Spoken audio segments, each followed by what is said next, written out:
Hey Optimancers, we're going to now start looking at Tier 2 for the Augur Wizard, our Divination Wizard build. So the first level we're going to talk about is level 5.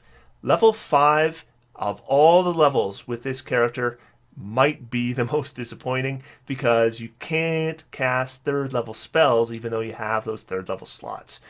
But again, what we can do, like we did a level before, is we can choose second level spells that scale well when we cast them with a higher level slot, and that's what we're going to do. So we're going to take our Divination Wizard to level 4 Wizard, still level 1 as Knowledge Cleric. So we have the spell slots of a 5th level caster, but we are selecting 2 second level spells at this level. But first thing that's going to happen is we're going to get an ability score improvement. And the ability score improvement I'm going to take is a feat, and I'm going to take alert. Because alert is going to give us a +5 bonus to initiative. It also prevents us from being surprised, and other creatures don't get advantage on attack rolls against you as a result of being unseen by you. That last one is probably going to come up the least often because we are proficient in perception and we're a diviner, so often we're going to have other ways to see creatures, but it will be still useful some of the time. Not being surprised, super useful. But that +5 bonus to initiative, that is the big draw here, because that gives us a +7 initiative modifier. And when you look at the tactics for a God Wizard, it's all about getting those battlefield controls in place. In order to do that, it's going to be a lot easier if we beat our enemies on their initiative roll. Now at this level, the spell I'm talking about we want to win initiative with is Web. Web is the spell that it's going to allow us to catch a number of our enemies so that some of our enemies leak through. We can take out then those enemies and then deal with those other enemies later, and you get a divide and conquer effect. Essentially, you take the offense of the enemy and you cut it in half. Now we're going to get 2 additional second level spells here. Now we could take a look at maneuverability. We could also take a look at shoring up our defense, but I'm not going to do either of those yet. For one thing, with our defense, we're pretty good. We've got our absorb elements, we've got our shield, we've got medium armor and a regular shield, and we are using tactics that are going to protect us because we're doing the God Wizard tactics that involves not being in melee combat. So we're really only being attacked with spells or ranged weapons or enemies that can actually get to us. And with our positioning, we're going to make that difficult for them. We can also make it even more difficult for them if we hit them with a Ray of Frost. So instead what I want to do is I want to take spells that are going to really do better by using our 3rd level slots. And there's 2 spells that come to mind immediately. The first one is Blindness Deafness. Now Blindness Deafness really boosts by using a higher level spell slot because it normally affects 1 enemy, but if we use a 3rd level slot it affects 2 enemies. So we're essentially twinning it by using 1 higher level spell slot. So that's a big boost, and blindness is a pretty debilitating effect. Now it targets Constitution, which isn't our best choice, but remember we can also use our portent so that we can make our enemy fail our save even often when they have a decent Constitution modifier. The second one I'm going to take is Flaming Sphere. Now Flaming Sphere isn't a spell I'm going to be casting at higher levels, but right at this level it's pretty good because instead of doing 2d6 damage by casting with a 3rd level slot, it does 3d6 damage, so that's a 50% increase in its damage every round. So that's d6 round after round after round, higher damage with a Flaming Sphere, and it's using our bonus action, so we can still use our regular action for other things. And keep in mind that Flaming Sphere is concentration, but Blindness Deafness is not, so we can combine those. So once we're concentrating on a Flaming Sphere, we could still cast Blindness Deafness. So our tactics in combat with this character: stay away from melee. Now we have a fair number of spells. Once we get to 5th level, we've got 3rd level, 2nd level, 1st level slots. We of course can recover some with Arcane Recovery, so we can be casting actual leveled spells a lot of the time. That means less Ray of Frosts now, though we will still be using Ray of Frosts, especially in the combats that aren't as important. But the really important combats, what we can do is we can layer up a Flaming Sphere, and then we can still be casting Blindness Deafness. And when we get creatures blinded with the blindness spell, That is a pretty debilitating effect. It's going to give our allies advantage on attacks, give them disadvantage on their attacks. Also, it's pretty good against spellcasters too, because spellcasters often need to be able to see their target to be able to cast a spell at them. So if you blind them, then you can often take a number of their spells and make it so they can't cast them. But if we win initiative and we have a number of enemies, then we'll do the web spell instead of the flaming sphere spell to help divide and conquer our enemies. And then we're using some second level slots, and then we're using some third level slots. So we're also keeping our resources available as we continue adventuring. And don't forget your portent. Use your portent. Roll your 2d20s every day, record them, and then if you're doing any combats, any ability checks, any saving throws, definitely use them up, because this is a free thing you're getting as a diviner, and it is going to make a huge difference. So bringing this character to 6th level will give us 5 levels of wizard, which means we will be able to access those powerful 3rd level spells. And it's going to make a significant difference on the power level of this character. So we will get an additional cantrip first, and I'll take the Prestidigitation cantrip. I just find it is a fun cantrip, and I've already got 2 different kinds of attack cantrips. I don't need any more. And I've got a number of utility spells. Prestidigitation also has some utility uses as well. So I think that will serve me reasonably well for this level choice. Though, again, if you have your eye on a different cantrip, I don't think it makes a big difference at this point. Then we're going to pick 2 3rd level spells.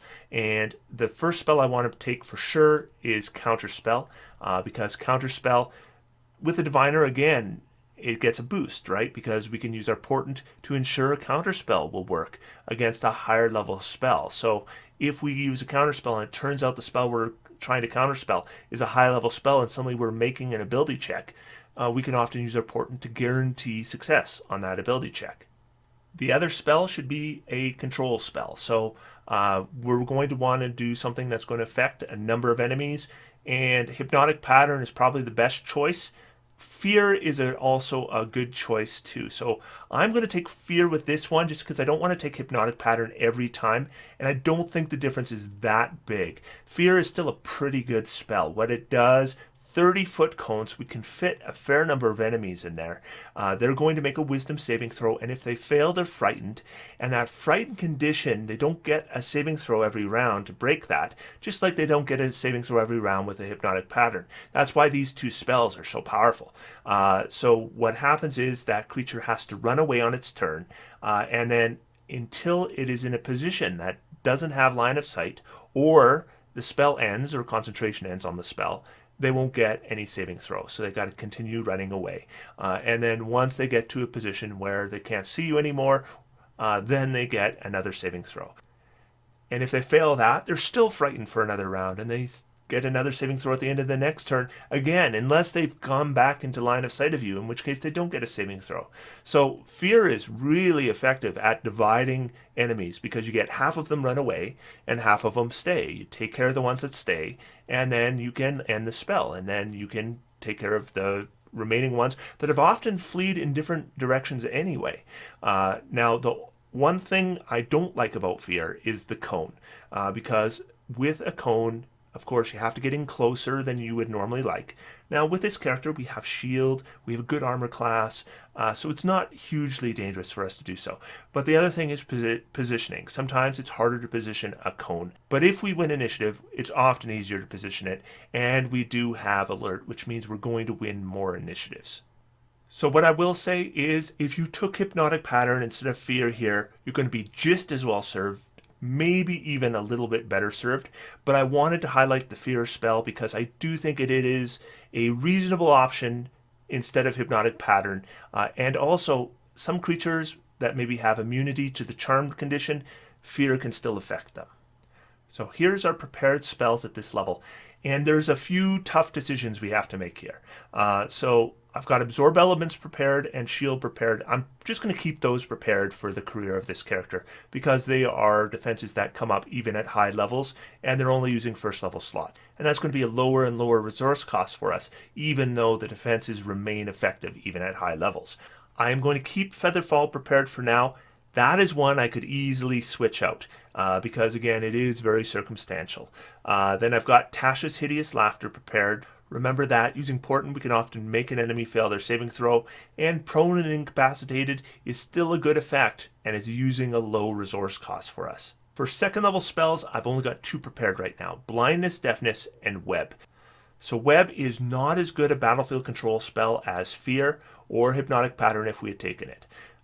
But the thing about Web is it's only using a second level slot. So when I go into a combat, if I want to save my big resources, but I still want to have a significant impact on a combat, then I would want to do a Web on the first round of combat. And then I have kept Blindness, Deafness, largely because it doesn't use our concentration, so I think it is a nice option to do when we're concentrating on something else. And then for my third level spells, I've prepared Counterspell and Fear. So Fear is my big gun spell right now. And then Counterspell, of course, is another defensive spell. Now, Suggestion, currently not prepared. I could easily switch Featherfall and Suggestion. If you like using Suggestion, then I would take Featherfall off the preparation list and add Suggestion. So level 6 is an important level for this character because the addition of Fear and Counterspell is going to add a lot of power to this character. Being able to upcast Blindness, Deafness, and Flaming Sphere, it just doesn't compare to what a Fear spell or a Counterspell can do, because there is a big jump in power level from second to third level spells. So 6th level, great level for this character. Now we can use our third level slots, and we have additional slots we can use. And with 5 levels of Wizard, we can actually use our Arcane Recovery to recover one of those third level slots. And often that's what I would do. I would use my Arcane Recovery to recover a third level slot rather than 3 first level slots, just because there's so much we can do with the third level spell. So moving into 7th level, that is going to be our 6th level of Wizard. And at 6th level, something happens with Diviners. We get Expert Divination. And what Expert Divination does is when we cast Divination spells of higher level, they're going to have a lower resource cost. So beginning at 6th level, casting Divination spells comes so easily to you, it expends only a fraction of your spellcasting efforts. When you cast a Divination spell of 2nd level or higher using a spell slot, you regain 1 expended spell slot. The slot you regain must be lower level than the spell you cast and can't be higher than 5th level. This sounds amazing. Overall, I'd say it's good, but not amazing. The first problem with it is often when we cast a Divination spell, it's before we cast any other spells. It's often the spell we cast at the beginning of adventuring. That means we often haven't expended another spell slot, so there's nothing to regain. The second problem here is there's not a lot of great Divination spells in the game. There's a reason why they gave Diviners such powerful abilities, because the Divination spells are a little bit lackluster. There's a few really good ones, but there's a lot of levels. There's some levels where there aren't even any Divination spells, and then there's other levels where there's like 1 or 2, and often they're not very useful or just really circumstantial, or they're redundant with each other. So there's no point in you having like a Clairvoyance and an Arcane Eye, because they're often going to do the same thing for you. So I just want to point out that Expert Divination sounds amazing overall. It's good and it will come up, but it's not something I'm going to do a lot to steer my character towards taking advantage of. So I'm going to get 2 more third level spells. The first one I'm going to take is Thunderstep. Now, if you wanted to, you could go back to 2nd level and take Misty Step, but we are at the point where we're going to start to want to look at some maneuverability spells. And Misty Step and Thunderstep both allow you to do a short range teleport. Thunderstep's a fair bit better because you can take somebody else with you, and the distance is further, but it uses an action rather than a bonus action. So there's certain situations where Misty Step is the better option, but overall I think Thunderstep is a better spell than Misty Step and worth taking a third level spell for. I'm not going to take both because there is some redundancy there. The second spell I'm going to take is Lehman's Tiny Hut. This is probably a spell I'm going to take with every wizard build at some point because as a ritual, it's not using our spell slots. Our third level spell slots are extremely valuable. But despite being a ritual, Lehman's Tiny Hut is one of the most powerful spells in the game because it gives you that totally safe long rest situation. And there's nothing else of this level or lower that does anything even close to this. Even higher level spells, you got to get a lot higher before you get into fully safe long rest territory. but Lehman's Tiny Hut does it for us. Now, again, we're doing worst case scenario here where I'm not adding any extra spells, only the 2 per level that we would get as a minimum with a wizard. Often you're going to play in campaigns where you're going to get enemy spellbooks or scrolls, or maybe you can buy them in town and then add them to your spellbook, and you're going to be able to add a lot of other things. If you could, I'd love to see Sleet Storm on this list. I'd love to see Water Breathing on this list, but because we're doing a worst case scenario, it's not going to happen on this particular character. But if you are playing in a campaign where you're getting the chance to add additional spells, obviously if you found them, you don't get a choice. But they're almost always worth scribing because it's not expensive and it doesn't take a lot of time. But if you can choose your own spells, I would be looking at Sleet Storm because it provides a significantly different effect than Fear that is also really effective. And I would look at Water Breathing, which is a ritual as well, so it's not going to use a spell slot. Has a great duration and it affects the entire party. So we get 1 additional preparation at this level. And again, that's why I'm looking at 1 ritual and 1 prepared spell. So the prepared spell will be Thunderstep. Not going to use our concentration, so it's not going to interfere with things like Fear or Web. I should also mention Thunderstep does a little bit of damage to creatures right around you when you cast a spell. So often the way it would work is you got an ally, maybe they're being attacked by enemies, they're close to going down, you move in, you cast a Thunderstep, you get them out of there, and then you get to do a little bit of damage to those enemies as well. The damage is 3d10, so it's not a huge amount of damage, but it's not insignificant at this level. Now, what I haven't got here is a lot of 3rd level spells that scale well. Counterspell, technically speaking, we would cast it with a higher level slot if we wanted to be guaranteed to take out a spell of a higher level slot. But there's no point us taking a counterspell to 4th level, for example, if we're trying to counterspell a 5th level spell, because that doesn't help us at all. Now, Thunderstep technically does a little bit more damage if we upcast it. So in a case where I'm using it to get an ally out of dodge, and I've got these 4th level slots and I've got nothing to do with them, I might do a Thunderstep with a higher level spell slot just to do the extra d10 damage. That's not how we would normally want to use our 4th level slots, but generally with this character at this level, I'm probably just using my 4th level slots for 3rd level spells. I'm going to be casting Fear with it, I'm going to be casting Counterspell with it, I'm going to be casting Thunderstep with it. And none of those spells scale particularly well by casting them with a higher level slot, but so what? We don't have a lot of 3rd level spells that do scale really well by using a higher level slot. So I'm not going to worry about taking them. I'm going to take these spells that are good, and then I'm just going to use my 4th level slots as additional spells I can cast in combat. So then when we bring this character to 8th level, we're going to bring it to 7th level of Wizards, and at this point, we're going to take a look and see if we can make our Expert Divination pay off for us. So we're going to pick 2 4th level spells, and the first one I'll pick is Arcane Eye, because Arcane Eye is a really good spell, and it's a divination spell, which means that when we cast it, we're using a 4th level slot, which means we can recover a 3rd level slot. And we're going to be using lots of 3rd level slots, because that's our Fear, that's our Counterspell, that's our Thunderstep. So 3rd level slots are something we're going to continue to use as we go up in level. So Arcane Eye is one of those utility spells that we might use in a dungeon, and then we can send it ahead, and it's basically safe scouting for us. And it would use a 4th level slot, which is a reasonable resource cost, but essentially what we're doing is we're just trading that 4th level slot for a 3rd level slot. But we want to try to do it for when we've already used a 3rd level slot. So go ahead and use that 3rd level slot in the first combat, and then later on when you cast that Arcane Eye, you can recover it. The second spell we definitely want, of course, is Polymorph, because at 8th level, Polymorph is still probably the best spell in the game that we're capable of casting. It is not something that remains great all the way through, but remember too, as a diviner, we can use it on an enemy, and we can often have them fail their saving throw, and if you can turn that enemy into a toad, then they're out of the combat, and there's no additional saving throws for it. And then what you can often do is you can have your familiar go off and fly them up way up high, and maybe they drop them in the ocean or something like that. So I do think that Polymorph works even better for Diviner than any other wizard subclass. And that's kind of too bad, because you would hope that a Transmuter might be better at Polymorph, and they're not. Your best subclass for Polymorph is the Diviner.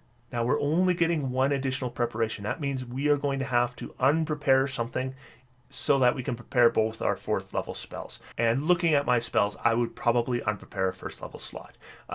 Either Featherfall or Tasha's Hideous Laughter. Tasha's Hideous Laughter is probably not seeing a lot of use anymore. And Featherfall, again, is still really circumstantial. I am going to remove Tasha's Hideous Laughter.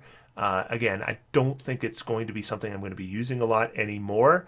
And it's probably, as a 1st level spell that gets a saving throw every round, not something I want to be using my portent for anymore either. I'm going to want to be using my portents that guarantee a failed saving throw on a more powerful spell. Something like using polymorph against an enemy, or even something like a fear spell, just to make sure that that enemy is frightened and stays frightened and doesn't get a saving throw every round. So that's going to allow me to prepare both my Arcane Eye and my polymorph spell. Now, as an 8th level caster, we have a lot of slots now. We've got 4 1st level slots, 3 2nd, 3 3rd, and 2 4th. So we can be casting spells most of the time now. Not necessarily every round, but at least every combat we should be able to invest some resources to cast some spells. Also, as a 7th level wizard, we can do our arcane recovery, so that's additional 4 spell levels we can recover.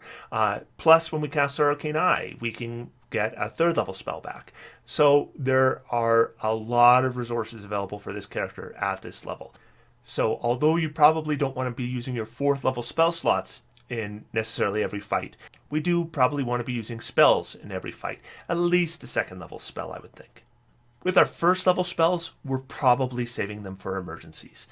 So we need to absorb elements, or we need a shield, or we need a Featherfall. I would save them, and you'll find that as you go up in levels, your 1st level spell slots still tend to get used up pretty easily, just from those things alone. So we're going to take the wizard to level 8. That means 9th level character altogether. What we will see here is our ability score improvement, and this is the point where I want to start focusing on intelligence. So my next 2 ability score increases are both going to boost my intelligence. So this time we'll get our intelligence from a 16 to an 18. That's going to increase our spell DCs by 1, which means more failed saving throws. Another thing about intelligence is it means another preparation slot. And as you can see with this character, those preparation slots at 1st level, we just had a ton. 2nd level, we even had more because we did that multi-classing, and that tends to stack with each other in terms of preparation. But as we get higher in levels, those preparation slots are stretched super thin. Now this character is now a 9th level spellcaster, even though we're only 8th level of wizard, so now we have our 5th level spell slots. For that reason, I think Banishment is a really strong choice for this character. First off, if we cast it with a 4th level slot, it's one of those spells where you target a single enemy, if they make their saving throw, nothing happens, but we are a diviner, so we can often make sure they fail that saving throw, and then a Banishment really screws them. It sends them off to another plane, where they stay for the duration of your concentration, or until the spell ends, which is up to a minute later, up to 10 rounds later, and they're incapacitated. There's not much they can do. Or if they are from another plane, they're sent to that plane, and if we can maintain our concentration, they're permanently banished unless they find a way to plane shift back to our plane. So Banishment, very good spell when they fail their saving throw, and with a portent we can often guarantee they do that. But the main reason I want to take this spell at this level, because I can already do polymorph as a spell against an enemy. They're only going to get that 1 saving throw, and if we make them fail that saving throw, we pretty much beat them too. The reason why I want Banishment here is because when I use a 5th level spell slot, but I have no 5th level spells, Banishment is essentially twinned. So if we cast it with a 5th level slot, we can target 2 enemies. So it's twice as good. And so because it has good scaling, it's a good choice for this particular character because of our 1 level cleric dip. For our next spell, what we're going to do is we're going to go back to 2nd level. And the 2nd level spell we're going to take is Detect Thoughts. Now we could go to 3rd level and take Clairvoyance, but I don't like that because Arcane Eye and Clairvoyance do very similar things. They allow you to see somewhere where you're not. And Arcane Eye is a fair amount better spell than Clairvoyance. There's certain cases, because the Arcane Eye has to move, that Clairvoyance can be better. But Overall, I would say that most of the time we need one of those spells. The Arcane Eye will do the trick, and we're getting our third level spell slot back with that already. So I don't see the point in preparing and taking a third level spell. But second level, Detect Thoughts, is significantly different and is used for different things. Number one, we can, if we're doing like an interrogation, we can often figure out the enemy's secrets, but also this spell can be used to detect creatures because we can detect their thoughts. So we can often find creatures that are hidden or invisible or those kinds of things. So there are a number of divination things that Detect Thoughts can do that Arcane Eye can't do. So it is a good choice for us, and we get a first level spell slot back whenever we cast it.